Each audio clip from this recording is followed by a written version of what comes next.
In this video, I do a full interior cleaning. It took me 4.5 hours. I charged 200 bucks. I actually did this vehicle like, I think April of last year, if I'm not mistaken. So it's just been sitting there in the vault, like me just in Final Cut Pro, just waiting to be edited. So I finally got around to editing it, just put it together, and now I'm uploading it. And I forgot how like in depth I actually recorded this video. This is one of the more in-depth videos where I like record almost every process of the interior. So if you're interested in looking for a like thorough interior cleaning process, this is a good video. If you're interested in knowing the tools and products that I'm using, check the description box down below, and I have my Amazon links to all those products. They are affiliate links, but those are like, it's only 7 or 8 products that like I actually use to clean an interior, and like they're like not expensive and not expensive at all. So check the description box down below for that. And if you're interested in starting your own detailing business, check this guide, the 9 services that you can offer. The service I'm doing here is one of the 9 services that I offer. Just check that in the description box down below to download that guide. If you have any other questions or need to know anything about the products or tools that I'm using or anything else, just leave a comment down below, and let's get straight into the video. Alright, so I'm working on a 2015 Chevy Silverado. Just primarily working on the interior. Initially it was going to be the exterior and interior, but now it's just going to be the interior, which I kind of prefer because I have other things to do today and I didn't want to stay here for 8 hours to do this. So quick span, and of course it's always going to be the there's a lot of dust right there, as you can tell, in the cracks and crevices. Let's see if I can zoom in on that.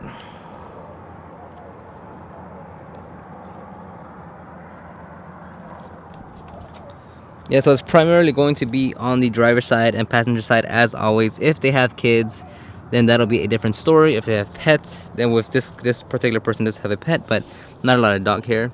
So let's get in there a little bit. And I'm watching this live with you. I haven't really inspected this vehicle as well, so whatever you see, I'm seeing for the first time as well. So let's see what else we have here. And again, primarily gonna be the passenger and driver side that's dirty. The back side doesn't get that much activity, but every once in a while he'll take his friends or coworkers in his vehicle. Oh, look at that. Chicken nuggets, score! Who's hungry? There you go, guys. Oops. Of course, the mats. These mats are super easy to clean. You'll just literally douse it down with APC, scrub it, and then rinse it off. That's super easy. Door jambs will be cleaned up super easily. Oh, that's there. Let's check the back side. Again, this is the first time I'm looking at it too, so whatever you see, I'm seeing for the first time. There's a bunch of dust there. More dust, little white residue there. Again, a lot of crumbs back here to be expected. Floor mats. And that's pretty straightforward.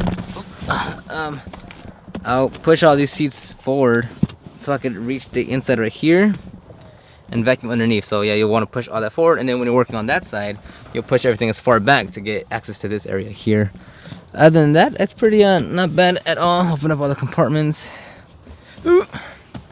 So yeah, a little bit of funness right there, a little bit of whatever that is. Not sure, don't care, because I'm gonna just clean it. Okay, let's see here. Headliner. I don't really show the headliner that much because I always have to put the camera up, but this time inspecting it, and I'm inspecting it from afar here, so I may be missing things, but maybe there's a few blemishes right there. Nothing up here, maybe a few things like around there. But again, primarily driver side, passenger, so we'll want to inspect that side more than anything. So there, let's see if we see anything. No, not really. Definitely on that side, I mean, just by default, like, you always want to touch up that area because that's the driver's side, so they're going to be touching it a lot more than anyone else will. Overall, not bad.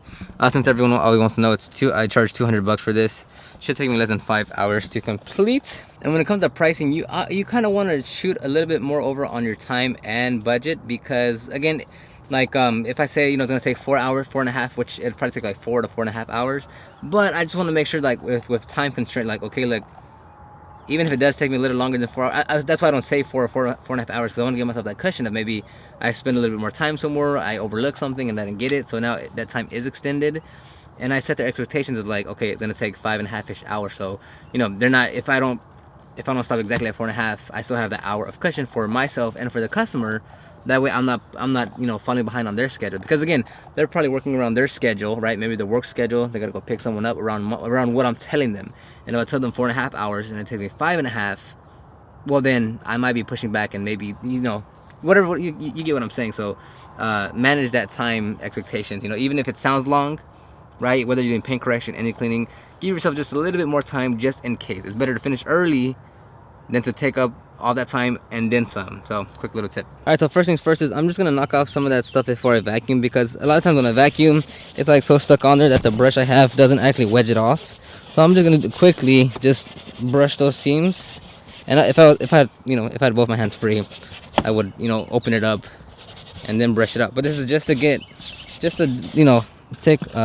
loosen up any of that real stuck on debris that may be stuck in there.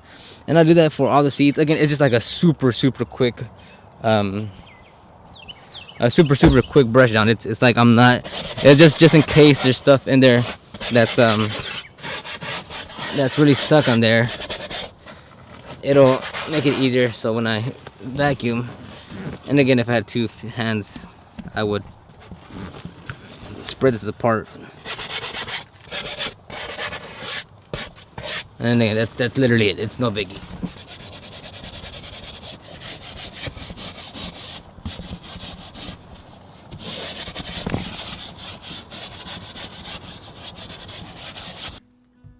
And here I just want to show you guys how I move on the job site, just to give you a little glimpse of how it actually is when you're actually on the field.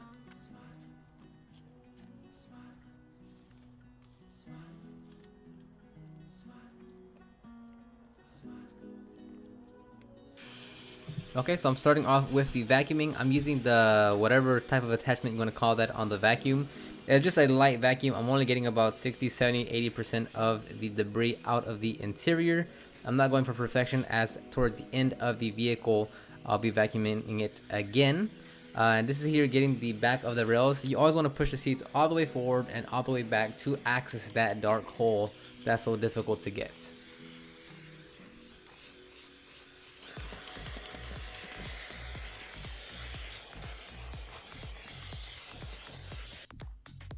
Alright, and starting off with the first seat, I actually don't use this method anymore, but I'm starting off with APC Super Clean Diluted 10:1 with my detail body brush, agitating it, the headrest, and then gonna follow it up with the upholstery brush.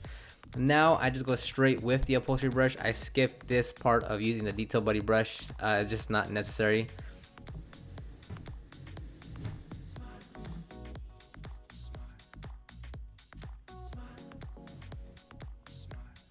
And if you can tell, there's a pretty big difference between the part I just cleaned and the bottom portion, where the bottom portion is still slightly, well, not slightly, but it is still very reflective and shiny, and that's just the sweat oils and just gunk that's on the leather seats.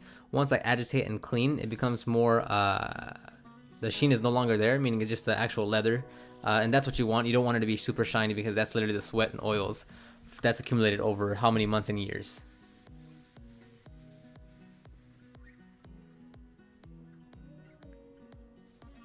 And moving on to the passenger side, passenger dashboard side.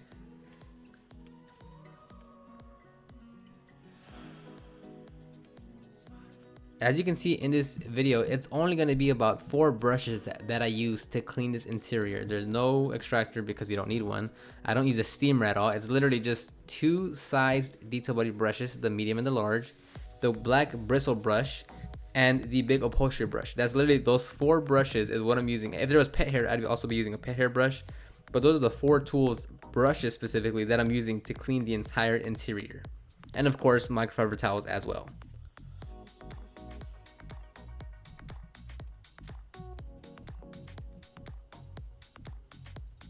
And one thing you want to keep in mind is when you're cleaning the vents, you want to be very careful, because now and this is funny because in the last 150 details, I've broken 3 tabs within a 5-day window of vehicles that I've serviced. So those tabs that you see on the vents, sometimes they're like super loose or super fragile.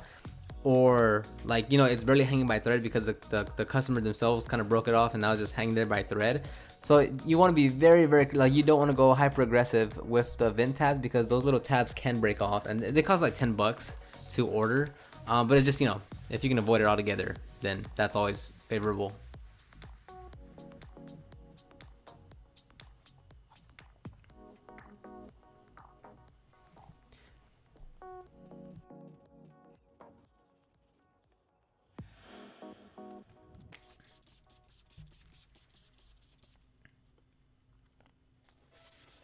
One thing you want to keep in mind is sometimes you don't always have to agitate with a brush in order to clean a certain part of the interior. So here I do because it was dirty when you can actually see it in person, but a lot of times instead of actually agitating with a brush, it's probably not that dirty and you can just wipe it down with a towel.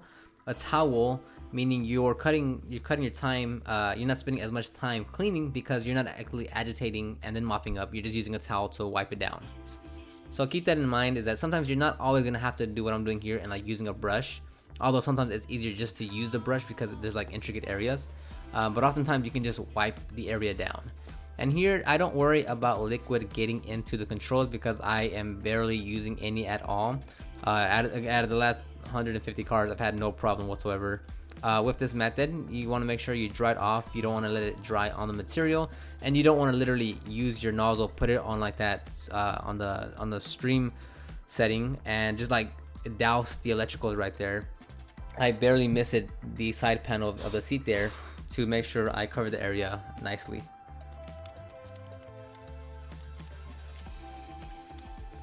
And as you can tell, I use both those detail buddy brushes to do just about the entire interior, where the medium-sized brush is the one that gets wet and agitates the area, and then the bigger brush dries it off.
Now when it comes to cleaning the dashboard where all the controls are at, I don't usually use the steamer. I have probably done it a few times in the past because there was like a lot of gunk stuck in the cracks and crevices. But for the most part, I don't use the steamer here. What I'll do is I'll just spray the cleaner into the brush and agitate like that. I don't overly saturate the brush. I don't spray directly onto the controls just because I don't want to cause any problems. And if I do, like depending on the type of material or car it is, I'll lightly mist it onto the controls there. You don't, again, it's common sense, you don't want to directly like pour down the cleaner onto the controls because that can cause some problems. So very light usage of the cleaner. You're not putting too much down pressure on the brush because things are fragile around there. So you want to be very cautious when you're cleaning these controls and buttons.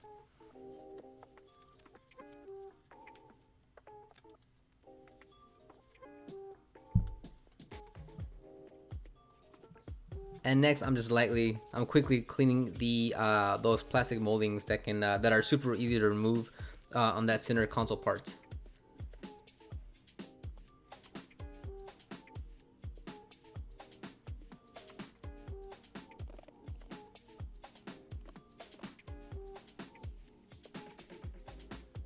typically I would step away from the vehicle. That way the APC doesn't, the mist doesn't go back into the vehicle. But just because I wanted to get it on camera, I just stood there right in front of the vehicle.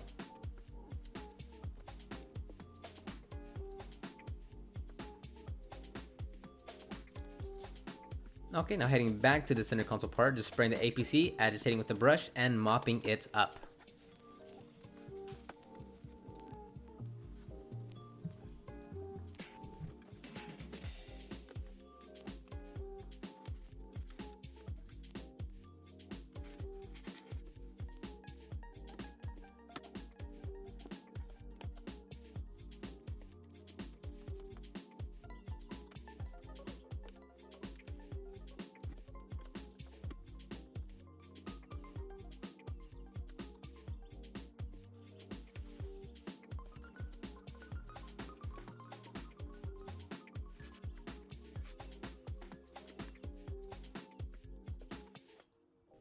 Moving on to the driver's side car seat, and as you can imagine, it's going to be the dirtiest part of the interior when it comes to seats, because that's where the driver is most of the time.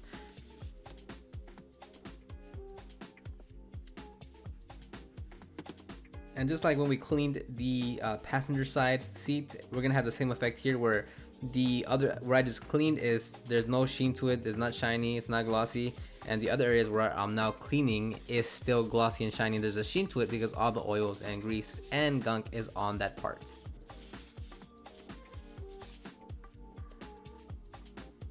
As you can also see, I don't really care about having a lot of suds on the seats. You know, sometimes it does happen when I'm using the detail body brushes, but for the most part, I just want to get the seat cleaned. I'm not worried about creating these suds and making it look fancy and cute. I'm just trying to clean the surface I'm cleaning. And that looked like the awfully amount of cleaner that I just sprayed, but actually wasn't that much. The wind kicked it, or you know, the wind moved it straight to the camera. And in this situation, again, it's gonna depend. You don't always have to actually agitate the area. And this is gonna come with experience, where you could simply just wipe it down and you're gonna get the exact same results as if you did brush it down, because it wasn't that dirty to begin with in the first place.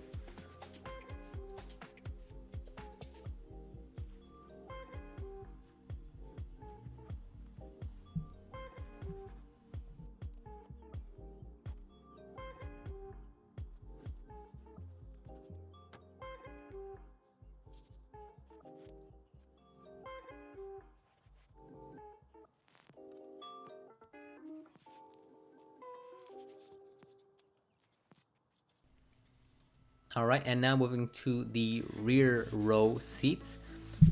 You want to be mindful of whether all the seats or any part of the interior needs the equal treatment as other parts of the interior. So for instance, the driver's side seat was very dirty, so that needs a lot of attention. I'm gonna do multiple passes. I'm gonna inspect. If you know the customer says, hey look, I don't have any kids, no one ever rides the back seats, occasionally like once every 2 months we take friends out or whatever, then you kind of know, you're aware of, okay, the back row isn't going to be that dirty, so you're not going to have to spend as much time. You can give it a quick once over and just keep it moving. You don't have to equally spend the same amount of time on every single seat just because you're doing the same process. You have to you know, tailor the amount of time and agitation and intensity you put to a part of the interior based on the condition.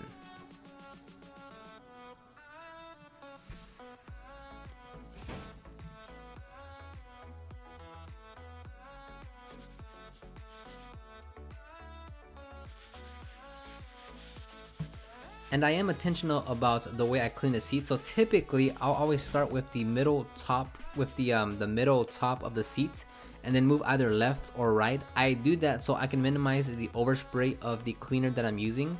If I'm starting from the very far right and then moving left, then in my head, I just feel like there's gonna be more of a chance to get overspray on somewhere where I don't want it. So I'd rather start from the middle top seat and then go to the left and then right. That way I minimize the overspray farthest away from me. Hopefully that made sense.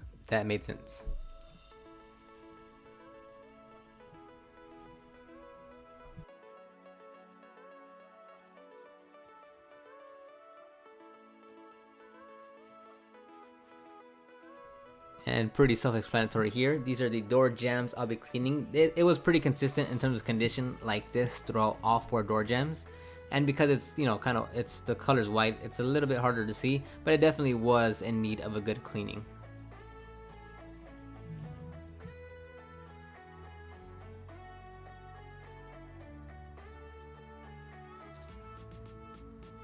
I know there's a bunch of videos on YouTube where you'll see someone like spraying it down with a pressure washer, then using a brush and a cleaner, agitating it, rinsing it down again, then wiping it down. I just get straight to the point. I just spray my APC cleaner and wipe it down with a towel. Sometimes either it's too hot outside or whatever the reason, but there'll be streaks left on the door jamb. So when that happens, I'll just give it one pass with the APC and the towel that I'm cleaning with. There's gonna be streaks, and then I'll go over all the door jambs again with Optimum No Rinse ONR, diluted as a clay lube with another clean towel just to wipe down the streaks. Done super quick, super easy, and super effective.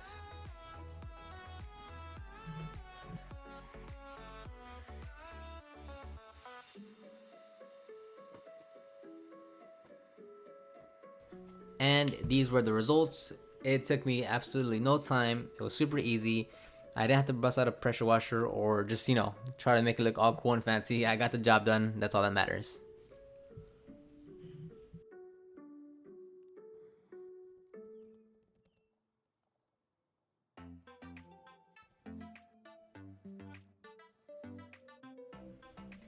Next, we're moving on to the floor mats. I'm just gonna spray it down with my cleaner, agitate with the brush. Typically now, I no longer use the upholstery brush that you see there. Now I specifically use a tire brush. I'll rinse out the tire brush, make sure it's clean, and then I'll use that to agitate the floor mat. Just because there's often a lot of gunk on there, and it kind of transfers over to the upholstery brush. And if you go back to the interior to clean, you will take some of that dirt back to the interior. So now specifically I use a tire brush when I'm cleaning the floor mats. But you're literally just gonna clean it, rinse it down, and set to dry.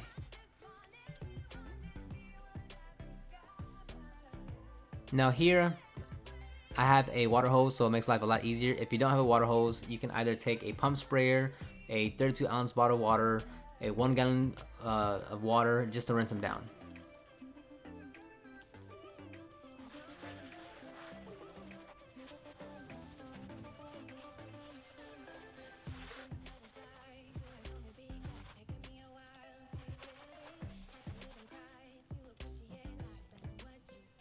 Same process, get the water hose, spray it down, done, and just set to dry. Now here's what I made the mistake where, as you see, I'm gonna start blowing off the floor mats just to speed up the process, but you'll see that there's a lot of dirt being picked up. So if you know, I should have just either picked them up and then blow them off away from the ground, because now I kicked up a lot of dirt and that dirt got back on the floor mat. So now I either just hold them up or I put them on my vehicle and dry them off there instead of just on the ground where there might be a bunch of dust and dirt. And then it's gonna fly back up and then land back on the floor mats.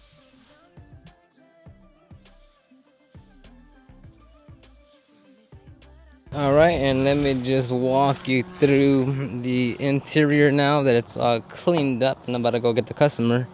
I just want to walk you guys through it. Let me open up the other door. Maybe that'll. So far it's taken me, at this exact moment since I got here, 4.5 hours. Drive was 20 minutes. So let's open it up. Let me give you guys some light up in here. Let me raise up everything. Okay, hopefully you guys can see well on the screen there. So everything is cleaned and dressed. The seats are dressed. All the seams have been, I can't really tell, but they're all clean, all cleaned. I kind of stopped midway because I just wanted to keep on working. So mats are all cleaned up. Inside those rails and all that is nice and cleaned up. All the areas were vacuumed. This was raised up and vacuumed, as you saw in the beginning of the video. Windows were clean. The interior one, not the exterior. Like I said, initially we were gonna do wash and wax and interior cleaning, but last minute, when I confirmed with him, he just wanted to do the interior, and that works out for my schedule today, actually. So the door jambs are cleaned up. Door panels themselves are cleaned up. These foot pedals are all cleaned up. Just APC and a brush and towel cleans those up pretty good. Open other compartments. This brought all that out. Well, I put that in, but I mean that itself is cleaner now. So you saw here, this is all clean. Ugh, that's all clean.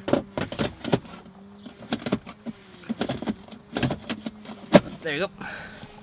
Unfortunately, again, as you're working outside, like I have 3 doors open right now. 1, 2, and okay, just 2 doors open. But regardless of that, I mean, throughout the day, within 10 minutes, I mean, you know, dust is gonna start falling on here again, and or pollen, dust, and just random debris, and there's nothing you can do about that. So I did one final wipe, but as I have these doors open, it's just pollen's gonna get all up in here again. So, but you know, there's only so much you can do. This is all cleaned up. By the way, guys, I'm wearing a Shine Supply shirt. Shine Supply. That's all cleaned up. That's cleaned up. There was all like a layer of dust and dirt on there, so it's cleaned up. There's the thing. That's cleaned up. As far as the leather conditioner, I use Wolfgang's leather conditioner. That right there is Wolfgang. So there's the vacuum that I haven't put up yet because I just finished vacuuming. So let me see if you guys can see a view from here. Hopefully you can see it well enough. I'm kind of blinded by the sun right now, and it actually wasn't that hot. I mean, it wasn't that cold, but I was, as you can tell by my throat, I was sick for like the past week and a half. So I used a sweater because even though it was like not even cold, I didn't want to give myself the chance of getting sick again. What's that? That's done. Oh, that's done. Cleaned up in here and there. Cleaned all the side there. So not a single little bit of dust there. Wiped the navigation screen down. Windows glass again. I'll show you again. So door panels are looking good. Rubber floor mats are looking good. So it's a job well done. I'm all set. I'm just gonna pack everything up now. Like I said, here's my vacuum puppy, or not puppy anymore, but and it's funny because you guys, you know, I get a lot of times of like, hey, you need a carpet protector. Hey, you need an air compressor. Hey, you need a tornador. Hey, you need this and that. It's like, dude, I know I need a lot of things, but I can only fit so much in the van, and that's what happens. And when you have that mentality of like, I need this, I need that, like, you'll end up getting a shop or a van and have so much stuff in there simply because you're like, I need this, I need that. So I know I want to get so many other things, but look, I'm being realistic here. I have so much time, so much space in my van. I'm not trying to haul 100 things just to one job site. I do with what I can, with what I have. Yes, I need an extractor. Yes, a tornado is great. Yes, air compressor is great. Yes, having all that is great, but there's limits, there's times to everything. So eventually I will either get a bigger van or a shop, and I'll get a lot more tools at that point. But you gotta kind of work with what you have and not overdo it on every single job. All right, so I'm all done. I'm just gonna text Oscar. The customer's name's Oscar. My name's Oscar. That's always kind of funny. Again, I got here like at 8:57. It started to like 9:15-ish. Now it's 4:36. So yeah, take it for what it is. Leave any comments, questions, feedback down below. I'll see you on the next video. Okay, and that wraps up the video. Pretty thorough, a little bit too long, a little bit too short. Not sure. Let me know your comments, feedback, your thoughts in the comment section down below about the 9 services that you can offer in your business. Just check the description box down below, download it, and I will see you on the next video.